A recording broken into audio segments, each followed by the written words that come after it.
Hello everyone, welcome to my YouTube channel. तो guys मैं लेकर आ गई हूँ आपके लिए एक इंटरेस्टिंग सा न्यू ड्रामा। इसमें रोमांस और कॉमेडी का तड़का है, आपको बहुत ही मजा आने वाला है देखने में। कहानी की शुरुआत में हमें हमारे मेल लीड को दिखाया जाता है जो काफी गुड लुकिंग होता है, जिसका नाम सैनजी, जो सैमसंग कंपनी का CEO है, जिसे ऑब्सेसिव डिसऑर्डर होता है। उसे आसपास सफाई ना हो तो उसकी तबीयत खराब हो जाती है। नेक्स्ट सीन में दिखाया जाता है जब सैनजी कंपनी में आता है तब एक एक जगह को चेक करने लगता है, कहीं गंदगी तो नहीं और सब ऑर्गेनाइज तरीके से मैनेज है कि नहीं। अगर मैनेज नहीं होता तो वो अपने आप ही मैनेज करता है। इसके अलावा इसको झूठ बोलने से भी बहुत प्रॉब्लम है। किसी के झूठ बोलते ही एक रिएक्शन के तौर पे इसको एक छींक आ जाती है, जिससे इसे ये पता चल जाता है कि अगला बंदा उससे झूठ बोल रहा है। सीन शिफ्ट होता है हमारे फीमेल लीड पर, जिसका नाम यांशु है, जो कि अपनी फैशन डिजाइन की पढ़ाई पूरी करके अपने घर वापस आ रही होती है। तभी वहाँ पर एक आदमी ने अपने पैरों की गंदी स्मेल से सबको परेशान कर रखा था।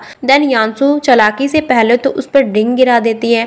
जैसे ही वो वॉशरूम जाता है, यांशु उसकी सीट पर लिपस्टिक से पूरी सीट को कलर कर देती और मजे लेते हुए उसे बताते हैं कि आपके पीछे स्टेन लगा है। देन हमारे न्यू कैरेक्टर की एंट्री होती है, जिसका नाम जिनियो है। वो अपना भेष बदलकर लोगों से भाग रहा होता है क्योंकि वो सैमसंग कंपनी का एक लौता वारिस है। जो उनकी दादी है मिस गू चाहती थी उनका जो रियल ग्रैंडसन है वो कंपनी को संभाले, जो कि एक नंबर का गैर जिम्मेदार और मनमोजी किस्म का लड़का है। ये कभी भी अपनी कंपनी के इवेंट को अटेंड नहीं करता, इसलिए वो कंपनी के लोगों से भाग रहा होता है कि उसे कोई पकड़ ना पाए। देन यांशु की मॉम ने उसके डैड से डिवोर्स ले लिया था, उसके बाद उसकी डेथ हो गई थी। यांशु पढ़ाई पूरी करने के बाद अपने स्टेप फादर के घर रहती थी। उनकी पहले से भी एक बेटी है। वो हमेशा यांशु को भला बुरा कहती थी। यांशु की मॉम जल्द से जल्द शादी करवाना चाहती थी, जिससे कि वो अपने पापा पर बर्डन न बन सके, जबकि ऐसा उसके फादर मन ही मन ऐसा कुछ भी नहीं सोचते। वो दोनों बेटी को बराबर ही सोचते हैं। उसे अपनी कंपनी में सेल्स मैनेजर बना देते हैं।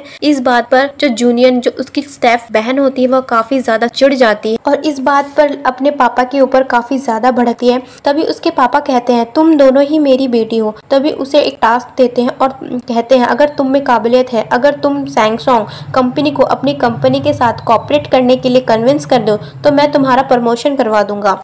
जूनियन काफी एटीट्यूड के साथ जाती है और उसके सामने प्रपोजल रखती है, पर उसे जरा भी तमीज ना होने के कारण चैनजी प्रपोजल को ठुकरा देता है। उसके बाद चैनजी अपने दादी के कहने पर ब्लाइंड डेट पर आता है, पर आते ही जो लड़की उससे मिलने आती है, जो कि ऊपर से लेट थी और झूठ बोलती है कि ट्रैफिक जाम होने से मैं लेट हो गई हूँ। चैनजी को अपने रिएक्शन से तो पता चल जाता है कि ये झूठ बोल रही है। दैन उसे घंटों वेट कराता है, जिसके बाद उसे भला बुरा बोलकर वहां से चली जाती है। तभी वहां यांशु की एंट्री होती है, जो अपने मॉम के कहने पर शादी के लिए एक लड़के से मिलने के लिए आती है। शादी तो उसे करनी थी ही नहीं, वो बहुत अजीब से रूप में आती कि उसे वो लड़का पसंद बिल्कुल भी ना करे। यहाँ आके सबसे महंगी ड्रिंक ऑर्डर करती है। देन उस लड़के से उसके प्रॉपर्टी, सैलरी, बैंक बैलेंस के बारे में पूछती है। यांशु उसे इग्नोर करके पीछे चल रहे जिनियो की वीडियो देखने लगती है। इतने में उस लड़के को बहुत गुस्सा आ जाता है। तभी जो ड्रिंक ऑर्डर की थी वो यांशु के मुंह पे मारता और कहता है तुम तो एक नंबर की बदतमीज और एटीट्यूड वाली हो, तुम तो बहुत अमीरों की ख्यालों की हो। तभी यांशु एटीट्यूड में कहते ये जो टीवी स्क्रीन पे है ना, मेरा बॉयफ्रेंड रह चुका है, मैंने इसे छोड़ दिया है। वहाँ बैठे चैनजी सारी बातें सुनता है और वो सोचता है ये लड़की है कौन जो मेरे बारे में बात कर रही है। तभी चैनजी वहाँ जाता है और यांशु चैनजी को देखकर अपना मेकअप टिश्यू से और फैलाने लगता और इस लड़के को दिखाने के लिए ऐसे एक्ट करती है कि यही उसका बॉयफ्रेंड है, यानी यांशु का एक्स बॉयफ्रेंड है। यांशु इतने बड़े बड़े झूठ बोलती है अपने और चैनजी के बारे में और चैनजी को बहुत रिएक्शन हो जाता है। तभी यांशु चैनजी को गले लगा लेती है। उस लड़के को लगता है कि ये सच बोल रही है, यही इसका बॉयफ्रेंड है। यांशु उसे सब नाटक दिखा के वहाँ से भगा देती है। तभी यांशु उसे ये कहती है कि इसे सीरियस मत लेना, ये सिर्फ एक नाटक था। चैनजी यांशु की ये सब बातें सुनकर बिल्कुल होपलेस हो जाता है, क्योंकि वो सारी बातें झूठ बोलती है और उसे बहुत रिएक्शन भी होता है। उसे समझ में नहीं आ रहा होता है मैं क्या बोलूं और क्या करूं। यांशु ये बोलकर वहाँ से चली जाती है कि इसे सीरियस मत लेना, वैसे मैं घूस अड़ने वालों वालों से बहुत नफरत करती हूँ। तभी यांशी से जब होटल के स्टाफ ड्रिंक के पैसे मांगती है, तभी यांशु कहती है ये मेरा बॉयफ्रेंड है, उससे मांग लो, और चेंजी को जबरदस्ती पे करना पड़ता है। तभी यांशु अपने घर जाती है। तभी उसकी मॉम पूछती है कैसा रहा। यांशी जवाब ना देकर चुप रहती है। तभी उसकी सौतेली बहन उसे सुनाने लगती है तुम्हें शादी कर लेनी चाहिए, तुम कब तक यहाँ पड़ी रहोगी, और ताना मारकर कहती है ना कोई तुम्हारा मेल फ्रेंड है और ना ही फीमेल फ्रेंड, तुम एक हेटफुल पर्सन हो। ये सब सुनकर यांशी वहाँ से बाहर चली जाती है और सारी बातें सुनकर काफी अपसेट होती है। तभी नेक्स्ट सीन में चेंजी को पता चलता है कि जिन्यू किसी बार में है जहाँ उसे लेने के लिए जाता है, लेकिन रास्ते में उसकी टक्कर यांशु से हो जाती है और उसके पैरों में लगने की वजह से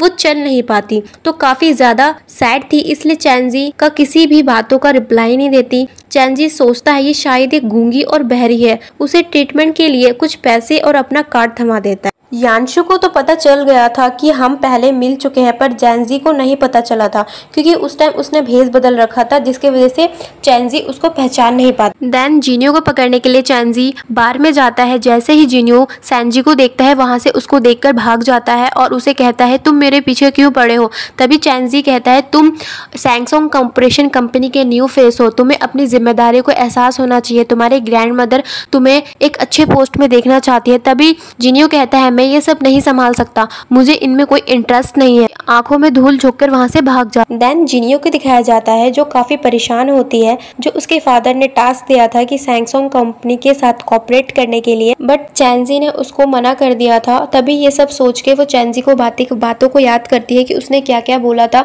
वो बोलता है कि तुम्हारी कंपनी लो लेवल की है, हमारे साथ काम नहीं कर सकती। ये सब सुन के उसे बहुत ही गुस्सा आया था और वहां से वो चली गई। तभी एक वो वीडियो देखती है जो जिन्यू को सैमसंग कंपनी का फेस बनाया था। तभी वो सोचती है अगर मैं इसके पास जाके अपना कॉन्ट्रैक्ट साइन करा लूं तो मेरा काम हो जाएगा। देन नेक्स्ट मॉर्निंग जुनियान जुनियो से मिलने जाती है और कहती है मैं तुम्हारी गर्लफ्रेंड यांशी के बारे में कुछ बताना चाहती हूँ, जिसके कारण जुनियान उससे बात करने के लिए रेडी हो जाता है और उसके हाथ में एक कॉन्ट्रैक्ट पकड़ा देती है और उससे कहती है अगर तुम इस कॉन्ट्रैक्ट में साइन कर दोगे तो मैं तुम्हारी गर्लफ्रेंड के बारे में सब कुछ बता दूंगी। वो यहाँ पे आ चुकी है। तभी जुनियान चेंजी के पास आती है और बहुत एटीट्यूड में अपना कॉन्ट्रैक्ट फाइल दिखाती है कि तुमने तो इसे मना कर दिया, बट हान कॉर्पोरेशन को नए फेस ने एक्सेप्ट कर लिया है, अब तुम और मैं एक साथ काम करेंगे। तभी जुनियान कहती है आशा करते हैं हम एक साथ अच्छे से काम करते हैं, चलो मैं चलती हूँ। तभी चेंजी उसे रोककर कहता है जब नेक्स्ट टाइम आना तो अपना एटीट्यूड कम और अच्छे से बिहेव करना। तभी जुनियान उसकी बातें सुनकर बिल्कुल आग बबूला हो जाती है और गुस्से में वहाँ से चली जाती है। नेक्स्ट सीन में दिखाया जाता है चेंजी जुनियो से पूछने के लिए जाता है कि तुमने बिना किसी से परमिशन न लिए तुमने कॉन्ट्रैक्ट को कैसे साइन किया। जैसे ही उसके घर में जाता है वो यांशु की यादों में पी के पड़ा हुआ होता है। चेंजी जैसे तैसे अपने आप को सैनिटाइज और ग्लव्स पहन के जिनियो को उठा जगाता है और उसकी ग्रैंड माँ भी वहीं होती है और उसे जिनियो को बोलती है तुमने बिना पूछे हमसे कैसे कॉन्ट्रैक्ट को साइन कर दिया। तो जिनियो कहता है ये बहुत अच्छी कंपनी है इसलिए मैंने उसमें साइन कर दिया। उसकी ग्रैंड माँ उसे बहुत लेक्चर देती है कि तुम कब सीखोगे ये सब कॉर्पोरेट में, तुम एक नए फेस हो। तभी जिनियो कहता है मुझे ये सब नहीं आता हो, ना मुझे सीखने में कोई इंटरेस्ट है। तभी उसकी दादी गुस्सा हो जाती है और वहां से चली जाती है। इसी के साथ ये एपिसोड यही खत्म होता है। नेक्स्ट एपिसोड देखने के लिए मेरे चैनल को सब्सक्राइब कीजिए और वीडियो पसंद आए तो उसे लाइक कीजिए। बेल आइकन को दबाना बिल्कुल भी ना भूलें, जिससे आने वाली हर वीडियो की नोटिफिकेशन आप तक टाइम पर पहुंचे और आप एक भी वीडियो को मिस ना करें।